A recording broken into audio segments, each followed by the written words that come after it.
বাংলাদেশ পাকিস্তানকে হারিয়ে আর প্রথম দিনে ভারতের বিরুদ্ধে ভালো বল করে নিজেদেরকে অস্ট্রেলিয়া মনে করেছে আর ভারতকে পাকিস্তান মনে করেছে। হ্যাঁ, এটাই চলছে এখন সোশ্যাল মিডিয়ায়। বাংলাদেশ পাকিস্তানে গিয়ে পাকিস্তানকে 2-0 ব্যবধানে সিরিজ হারিয়ে যেন হাওয়ায় উঠছিল। বাংলাদেশ সোশ্যাল মিডিয়ায় বড় বড় কথা শোনা যাচ্ছিল, তারা নাকি এবার ইন্ডিয়াকে হারাবে। বাংলাদেশ ভুলে গিয়েছে ভারত পাকিস্তান না। ভারত কোথায় বিশ্বের নম্বর 1 টিম আর পাকিস্তান কোথায় 8 নম্বর টিম। পাকিস্তানকে তো ইউএসএ, জিম্বাবুয়ে, আয়ারল্যান্ডের মতো টিম হারিয়ে যায়। ভারতের টেস্ট ম্যাচ খেলতে এসে ইংল্যান্ড, অস্ট্রেলিয়া, নিউজিল্যান্ড, সাউথ আফ্রিকার মতো টিম ভারতকে হারাতে চায়। সেখানে বাংলাদেশ পাকিস্তানকে হারিয়ে নিজেদেরকে অস্ট্রেলিয়া, ইংল্যান্ড ভেবে নিয়েছে। আসলে বাংলাদেশ টিম নিজেদেরকে কোনো উন্নতি করতে পারেনি। বাংলাদেশ টিম আগেও যেমন ছিল এখনো তেমনই আছে। পাকিস্তান টিম নিজেদেরকে বাংলাদেশ থেকেও নিচে নিয়ে গেছে।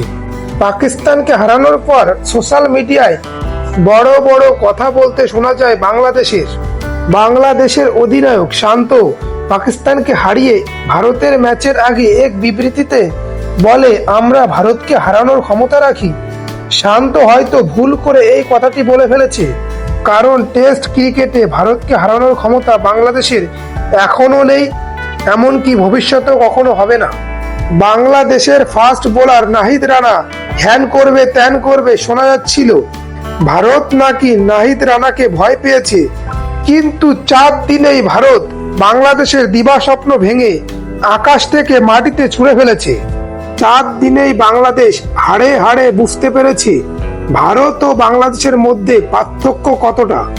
বাংলাদেশ ভারতের কাছে শুধুমাত্র হারেনি, 280 রানের বড় ব্যবধানে লজ্জাজনকভাবে হেরেছে। আসলে বাংলাদেশ ক্রিকেট মাঠে ব্যাট বল দিয়ে খেলে না, মাঠের বাইরে সোশ্যাল মিডিয়ায় মুখ দিয়ে খেলা করে। আসলে বাংলাদেশের জেনে রাখা দরকার, 2012 সালে ইংল্যান্ড ভারতে এসে ভারতকে টেস্ট সিরিজ হারিয়েছিল। তারপর 4300 দিন কেটে গিয়েছে, এখনো পর্যন্ত ভারতে এসে ভারতকে কেউ টেস্ট সিরিজ হারাতে পারেনি। সেটা অস্ট্রেলিয়া, ইংল্যান্ড, নিউজিল্যান্ড বা সাউথ আফ্রিকার মতো টিম হোক না কেন। আর সেখানে বাংলাদেশ স্বপ্ন দেখে ভারতকে হারানোর। ভারত 3 ফরম্যাটেই বিশ্বের নম্বর 1 টিম, হাওয়াতে উড়ে হয়নি। ভারত টেস্ট চ্যাম্পিয়নশিপে এখনো নম্বর 1 টিম।